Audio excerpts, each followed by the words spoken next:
Liverpool should look to the former Barcelona wonderkid for a clever £6.3 million next Diogo Jota transfer move. With a few injuries and penalties that have plagued Liverpool's offence this season, the Reds have felt the void. Jürgen Klopp may have an even bigger problem on his hands next season.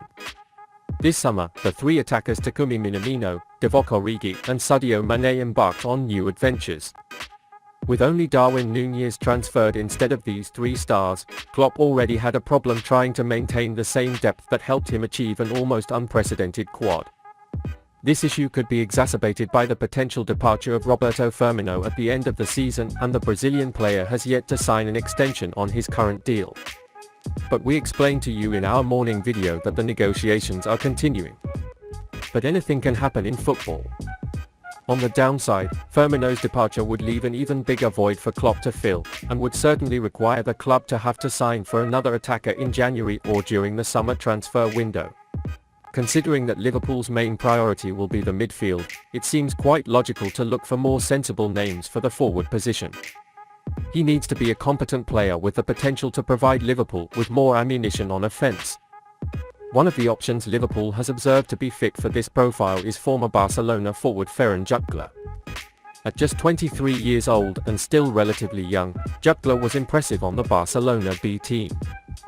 He even scored a few goals for the club's first team before transferring to Club Brugge this summer.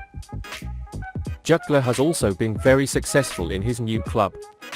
He previously scored 8 goals and recorded 5 assists in 15 games. He contributed an average of 1.15 goals per 90 minutes. These numbers are quite impressive. He's also an excellent dribbler and in the same profile as Diogo Jota. He makes extremely smart choices and is a connecting player. Jutglà has also been impressive in the Champions League. He has helped push his team to the round of 16, contributing 4 goals in 4 games so far for Club Brugge. The Spaniard is in great shape, and if he stays in shape for the remainder of the season, it will be inevitable that Liverpool will make an offer to the player they are already closely following. Considering his playing in Belgium, he'll probably be available at a reasonable price. Transfermarkt values him at around £6.3 million. Club Brugge will undoubtedly want much more for its now valuable assets under contract until 2027. However, even tripling or quadrupling that value could make it a relatively cheap transfer for Liverpool, especially as it has proven itself in the Champions League this season. It's rare to find this type of striker at such a good price. Obviously, another noteworthy aspect of Liverpool is that it is suitable for its new structure. An effective offensive player who can quickly adapt to Klopp's gegenpress. He has features that can add depth to Liverpool's offensive line. Especially the fact that he is a connection player like Jota makes him more special. Do you think he can succeed at Liverpool? Liverpool are planning a surprise move for the Barcelona midfielder in January. As Frenkie de Jong's tenure at Barcelona continues to harden, Spanish sources say the Dutch star has taken note of Liverpool's strong interest. In need of some big sales, Barcelona has reportedly launched Frenkie de Jong. While the midfielder really doesn't want to part ways, Barcelona thinks that monetising him will take too much off their shoulders. So far, Manchester United seem to be the only club interested.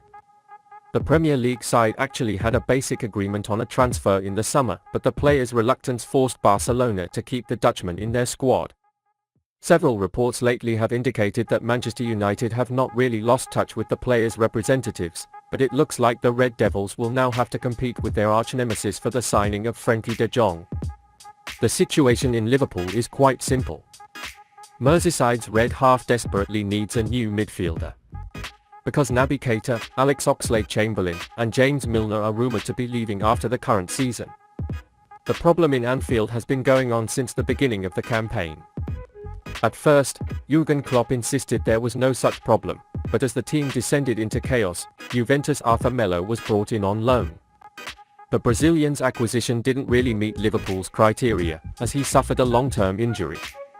For now, Liverpool wants to speed up the process and are considering a move for Frenkie de Jong in the winter. The Reds don't really have any financial troubles and, unlike Barcelona, competing to compete in the UEFA Champions League. Therefore, it seems easier to persuade on the players' side. The Dutch star is aware of the importance of showing up in the Champions League and wants to stay at the top level.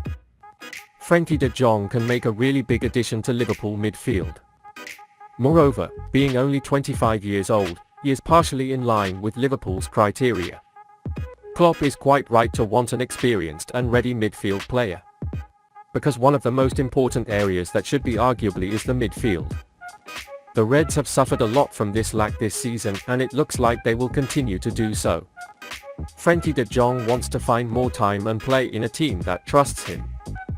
He gets a chance in Barcelona this year, but struggles to find a place in the starting lineup.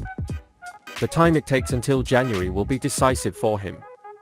Liverpool will not hesitate to make the Frenkie de Jong move for the first four if they relatively get their business back on track by January. Klopp may have found a dangerous partnership. Liverpool has developed a strange habit in the last 6 months. The Reds have been the first to concede in 14 of their last 21 games, which is pretty incredible. No team has conceded more opening goals than Liverpool in the Premier League this season. This bad statistic may have been reflected in the performance of new transfer Darwin Nunez. The club's record transfer, Nunez is still adjusting to life on the English coast. But if Liverpool managed to take the lead more often, everything would be much easier for him. Nunez has a good profile as a central forward because he's fast for his size and is a big threat to the defenses when he can hold on to the balls from behind. His 2 games against Manchester City this season have shown relatively how effective he can be when these match scenarios come to light. Nunez scored a late goal in the Community Shield clash in July, causing nightmares for Pep Guardiola's defenders at Anfield on Sunday night. It served as a real outlet for Klopp and rushed his teammates forward. His last passes and choices were pretty bad. For example, there was a pretty good chance for the Reds to double the lead had Mohamed Salah not chosen to shoot himself in the empty position. But as an individual player, the 23-year-old becomes much more dangerous when he has room to exploit. Some skeptics in the Premier League have suggested that Nunez will not enjoy as much space in England for Benfica as he does in Portugal, but with Liverpool taking the lead it seems inevitable that the same space will open up. Gary Neville mentions this feature of Nunez and thinks he should continue and develop his partnership with Mohamed Salah. Gary Neville says Mohamed Salah and Darwin Nunez should be together after Liverpool's 1-0 win over Manchester City on Sunday. When Nunez came into the game, it was seen that Salah was in the middle on the left wing. We would have been more used to seeing Nunez in the front and Salah in the right, but that didn't really happen. Gary Neville has admitted that he thinks Liverpool may have stumbled upon something very dangerous. Neville stated that Nunez and Salah are looking together against City and believe this can be a way forward for Liverpool. When Nunez and Salah finally played together, they posed a great threat together, Neville said. It's true that they pose a great threat, but Nunez's lack of decision-making skills became very clear. After entering, City ran their defense quite a bit, but the lack of results indicates no benefit. He was selfish in multiple positions and appeared to be out of team play. Despite promising performance for the future, he must know how to pass at the right time. Does the Darwin Nunez-Mohamed Salah partnership offer hope for the future?